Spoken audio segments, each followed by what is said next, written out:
Olá a todos!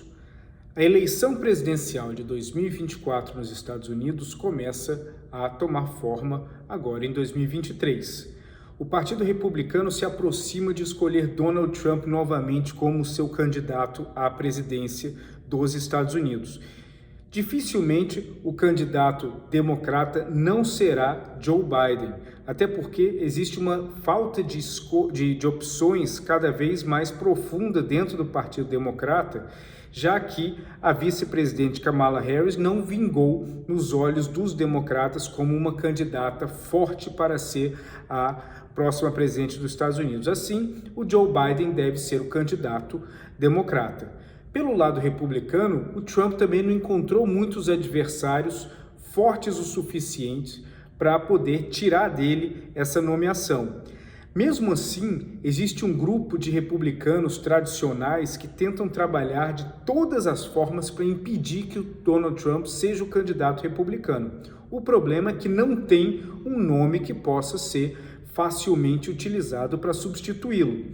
Nikki Haley, que foi a governadora da Carolina do Sul e também embaixadora americana na ONU durante o próprio governo do Trump, não consegue decolar. Ron DeSantis tem problemas graves de comunicação e também não consegue decolar como um candidato republicano viável.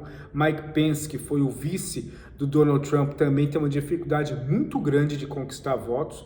E assim, indo daquela forma dele, o Donald Trump ele consegue angariar o voto do americano que, em sua maioria, tem um baixo nível de escolaridade, mas entende que o Donald Trump é aquele capaz de defendê-lo e protegê-lo das ameaças que são trazidas à tona pelo próprio Donald Trump. O comunismo, o fim dos Estados Unidos, etc, etc.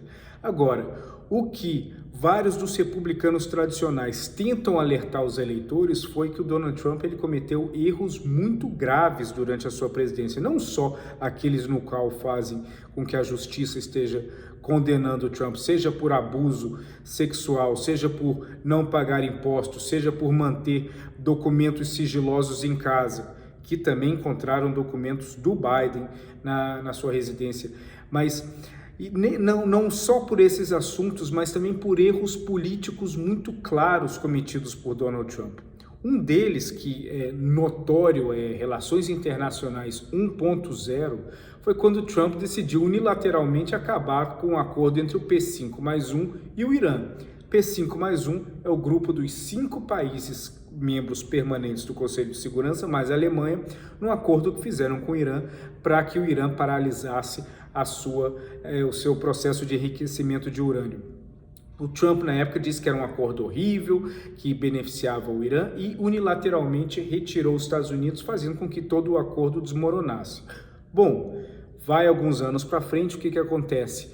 O Irã se alia fortemente à China e, aliando-se fortemente à China, começa a ter um fluxo de capital que não tinha, as sanções acabam perdendo muito do poder e assim consegue dar uma revitalizada no regime iraniano, mas também em algumas células tradicionais de funcionamento que sempre foram patrocinadas pelo governo iraniano, tal como o Hezbollah.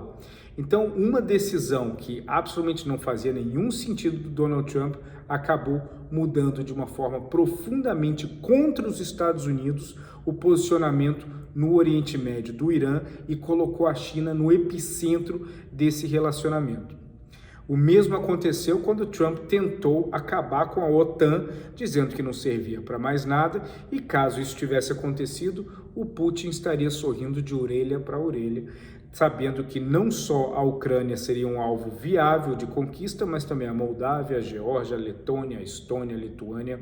Ou seja, as decisões tomadas no campo da política externa do Trump foram trágicas e existe uma tentativa de republicanos tradicionais de tentar mostrar isso para grande parte dos eleitores. Mas o problema é isso, que eu comentei no início. Grande parte desses eleitores, obviamente existem exceções, mas a enorme maioria desses eleitores do Trump possui um nível de escolaridade muito baixo e não se preocupam com esse tipo de narrativa. Assim, é muito difícil que o Partido Republicano não escolha, mesmo que seja à força, o Donald Trump como candidato, e assim também o Partido Democrata vai acabar escolhendo Joe Biden, porque nas pesquisas ele é o único que pode derrotar o Donald Trump, e assim nós vamos ter uma espécie de revanche de 2020 na eleição de 2024. Vamos ver como é que vai ser isso e se o Trump vai seguir tendo a mesma força que ele tinha com a sua velha narrativa de sempre.